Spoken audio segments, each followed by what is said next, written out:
بہرحال میرا موضوع سخن یعنی میری بات قرآن کریم کی اہمیت اور فضیلت ہے۔ نوجوانوں، میں نے آپ حضرات کے سامنے قرآن کریم کی ایک آیت پڑھی ہے۔ دیکھو، آج اللہ کا شکر ہے اور اللہ نے اس مدرسے کے توسط سے مجھے اور تمہیں یہاں جمع کیا۔ یہ ایک امانت ہے اللہ کی، جو امانت اللہ نے 1400 سال پہلے نازل فرمائی اور آج میری اور تمہاری جھولی کے اندر اس کو رکھ دیا ہے۔ چلو ذرا میں تمہیں صبر کراتا ہوں کہ اللہ تعالیٰ نے اس امانت کو، اس شریعت کو اور اس قرآن کو مجھ تک اور تم تک کیسے پہنچایا ہے۔ قرآن اس واقعے کو بیان فرماتا ہے، إِنَّا عَرَضْنَا الْأَمَانَةَ عَلَى السَّمَاوَاتِ وَالْأَرْضِ وَالْجِبَالِ۔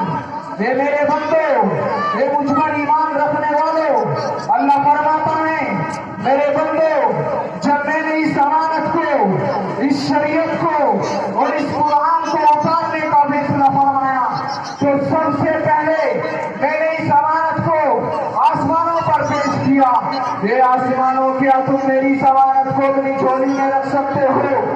آسمانوں نے انکار کر دیا۔ اے اللہ، ہم تیری اس امانت کو، اس امانت کی طاقت کو، اس کے بوجھ کو برداشت نہیں کر سکتے ہیں۔ پھر فرمایا ہم نے اس امانت کو پیش کیا زمینوں پر۔ اے زمینوں، کیا تم میری اس امانت کو اپنی جھولی میں رکھ سکتے ہو؟ زمینوں نے انکار کر دیا۔ اے اللہ، ہم تیری اس امانت کو اپنی جھولی میں نہیں رکھ سکتے۔ إِنَّا عَرَضْنَا الْأَمَانَةَ عَلَى السَّمَاوَاتِ وَالْأَرْضِ وَالْجِبَالِ۔ پھر زمین نے انکار کر دیا تو اللہ تعالیٰ نے اپنا حکم پہاڑوں پہ پیش کیا۔ اے پہاڑوں، میں نے تمہیں پیدا کیا کب؟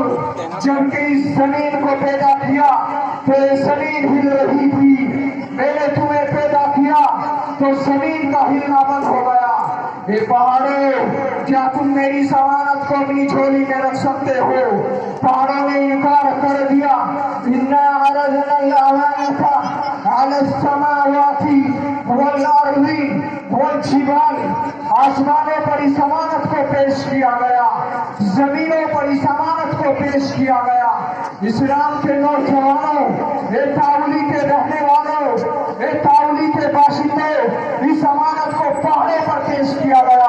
پہاڑوں نے انکار کر دیا، زمینوں نے انکار کر دیا، آسمانوں نے انکار کر دیا۔ اللہ فرماتا ہے پھر میں نے ایک انسان کو وجود بخشا۔ کون؟ میں چاہتا ہوں کہ جس انسان کو وجود بخشا، ہاں، جس کی وجہ سے آسمانوں کو پیدا کیا گیا، جس کی وجہ سے زمینوں کو وجود ملا، جس کی وجہ سے پہاڑوں کو وجود ملا، ارے جس کی وجہ سے اس دنیا کو رنگینی ملی تھی، ہاں کہنے دو جس کی وجہ سے پھولوں کو خوشبو ملی تھی، ارے جس کی وجہ سے اس دنیا کو اللہ نے پیدا فرمایا تھا، محمد الرسول اللہ، اللہ نے پیدا فرمایا۔ اور اس ذات کو پیدا کرنے کے بعد اللہ نے اس قرآن کو اس ذات پر نازل فرمایا اور پھر اس ذات کے قلب اطہر کے اوپر اس امانت کو، اس قرآن کو نازل کرنے کے بعد اعلان کر دیا گیا، وَحَمَلَهَا الْإِنسَانُ، میں نے اس امانت کو انسان کی جھولی میں رکھ دیا تھا۔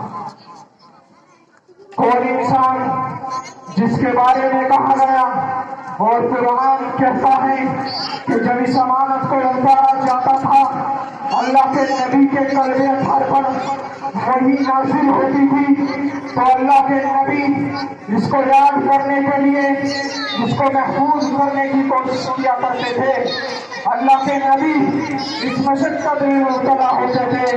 قرآن نے اعلان کر دیا، لا تحرک به لسانک لتعجل به ان علینا جمعہ وقرآنہ۔ اے محمد، آپ اس مشقت میں مبتلا نہ ہوئیے، آپ اس کو یاد کرنے کی، محفوظ کرنے کی کوشش نہ کیجیے۔ ہم نے نازل کیا ہے اور ہم اس کی حفاظت کریں گے۔ اِنَّ عَلَيْنَا جَمْعَهُ وَقُرْآنَهُ، ہم نے اس امانت کو نازل کیا ہے اور ہم اس کی حفاظت کریں گے۔ قرآن نے اعلان کر دیا اِنَّا نَحْنُ نَزَّلْنَا الذِّکْرَ وَإِنَّا لَهُ لَحَافِظُونَ، ہم نے اس امانت کو، ہم نے اس قرآن کو نازل کیا ہے اور ہم اس کی حفاظت کریں گے۔ اے پاولی کے نوجوانوں، اے پاولی کے بزرگوں، اے پاولی کے باشندوں، اس امانت کی حفاظت کے لیے میرا اور تمہارا نبی طائف کے میدان میں آیا، طائف کی وادی میں آیا، طائف کے جنگلوں میں آیا، طائف کے بازاروں میں آیا۔ پتھر مارے جاتے ہیں، جسم سے لہو کے پھوار چھوٹ پڑتے ہیں۔ جبریل امین آتے ہیں، اے محمد ذرا سا زبان کو ہلاؤ، اشارہ تو کرو، ان پہاڑوں کو ملا کر کے پیس دو یہ کافروں میں۔ اللہ کا نبی اپنی مبارک زبان سے اعلان کرتا ہے، اے جبریل جاؤ، میرے رب سے کہو، اے کائنات کو پیدا کرنے والے، اگر آج اس امانت کی قدر کو نہیں جانتے تو آنے والی نسلیں اس امانت کو پہچانے گی، اس امانت کو اپنے سینے میں روشن کرے گی۔ جبریل جاؤ اور میرے رب سے کہو کہ اللہ تو ہی تو ان کو معافی دے دے، اس لیے کہ محمد ان کو معاف کر چکا ہے۔ اسلام کے نوجوانوں، اس امانت کی حفاظت ہو رہی ہے، اور کیسے اللہ کا نبی اس امانت کی حفاظت کر رہا ہے؟ کیوں؟ قرآن نے اعلان کر دیا وَحَمَلَ إِنَّا نَحْنُ نَزَّلْنَا الذِّکْرَ وَإِنَّا لَهُ لَحَافِظُونَ، کہ اس امانت کی حفاظت ہمیں کرنی ہے۔ اسلام کے نوجوانوں، چلو میں تمہیں لے کر کے چلتا ہوں، چلو ذرا سا روگردانی کرو واقعی، چلو ذرا بدر کے میدان میں لے کر کے چلتا ہوں کہ کون ظالم کہتا ہے کہ اسلام تلوار کے زور سے پھیلا، کون ظالم کہتا ہے کہ اسلام سخن دے کے پھیلا، کون ظالم کہتا ہے کہ اسلام نیزے سے پھیلا، کون ظالم کہتا ہے زبان کو پکڑ کر کے کہو کہ جان دے دو۔ میرے نبی نے بدر کو زندہ کیا امانت کی حفاظت کے لیے، میرے نبی نے احد کو زندہ کیا امانت کی حفاظت کے لیے، میرے نبی کے چچا کے ٹکڑے ہوئے امانت کی حفاظت کے لیے، میرے نبی نے خندق کھودی تھی امانت کی حفاظت کے لیے، اور اس لیے تاکہ 1400 سال کے بعد آنے والا، جنم لینے والا جوان اور بوڑھا پاولی کا یہ سمجھ جائے کہ جوان بوڑھے جب میں محمد ہو کر کے اپنے دانت کو زخمی کرا سکتا ہوں، اپنے سینے پہ 10 زخم جھیل سکتا ہوں، اپنی کمر کو بوجھل بنوا سکتا ہوں، اپنے صحابہ کو اس میدان میں جانثار کرا سکتا ہوں، میرے صحابہ نے اپنے آپ کو مٹا دیا تھا، یہ پیغام دینا تھا اللہ کے نبی کو۔ اسلام کے نوجوانوں، یہ پیغام ملتا ہے تمہیں اس مدرسے کی چار دیواری سے، یہ پیغام دیتے ہیں یہ ننھے منھے قرآن کے حافظ، یہ ہے جو قرآن کی چلتی پھرتی تفسیر ہے، جن کے بارے میں قرآن نے اعلان کیا تھا اِنَّا نَحْنُ نَزَّلْنَا الذِّکْرَ وَإِنَّا لَهُ لَحَافِظُونَ۔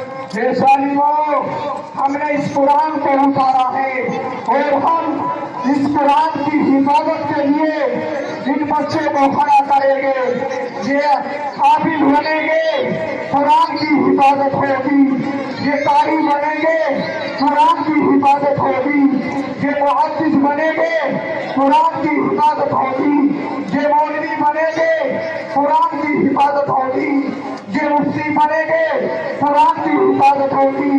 یہی تو وہ قرآن ہے کہ جس کو اللہ نے اپنے نبی کے کلبے دھار پر اتارا تھا۔ اسلام کے نوجوانوں، میں آپ سے آخری بات کرنا چاہتا ہوں کہ اس مدرسے کے اور بے خوف فخر آپ سے ایک بات کہہ کر کے جانا چاہتا ہوں۔ اور قرآن کا وعدہ تمہاری جھولی میں رکھ کر کے جاتا ہوں، شاید تمہارا سویا ہوا ضمیر بیدار ہو سکے، شاید تم اپنی شکل کو نبی کی شکل بنا سکے، شاید تم اپنے جسم کو نبی کے جسم کی طرح بنا سکو، شاید تم اپنے اوقات کو ان مدرسے کی چار دیواری میں گزارنے والے بن سکو۔ لیکن آج عجیب بات ہے، عجیب عالمیہ اور افسوس کی بات ہے کہ ایک مسلمان جو اس کی طاقت تھی وہ اپنی طاقت کو چھوڑ دیتا ہے۔ کیا طاقت تھی؟ کس چیز کے اندر ہے ہماری طاقت کا راز؟ اے تاولی کے نوجوانوں، اے تاولی کے بزرگوں، اے تاولی کے باشندوں، کس چیز کے اندر ہے ہماری طاقت کا راز؟ ہماری طاقت کا راز کس چیز کے اندر پوشیدہ ہے؟ آؤ، اگر طاقت حاصل کرنی ہے تو ایمان کے اندر ہے، آؤ اگر طاقت حاصل کرنی ہے تو قرآن کے اندر ہے، آؤ اگر طاقت کو ملے گی تو حدیث کے اندر ہے، اور یہ تمام چیزیں ملے گی تو تمہیں مدارس سے ملے گی۔ کہیں اور جاؤ گے تو جاؤ، اپنی اولاد کو ذرا ڈاکٹر بنا کر کے دیکھو، جاؤ اپنی اولاد کو انجینئر بنا کر کے دیکھو، جاؤ اپنی اولاد کے لیے محل اور بنگلے جمع کر کے دیکھو، جاؤ اپنی اولاد کے لیے جائیدادیں جمع کر کے دیکھو۔ وہی اولاد جس کے لیے تم نے دنیا کو تباہ کر کے اس کی جھولی میں رکھا تھا، وہی ڈاکٹر، وہی انجینئر قسم کھا کر کے یہ بات کہی جا سکتی ہے کہ وہی ڈاکٹر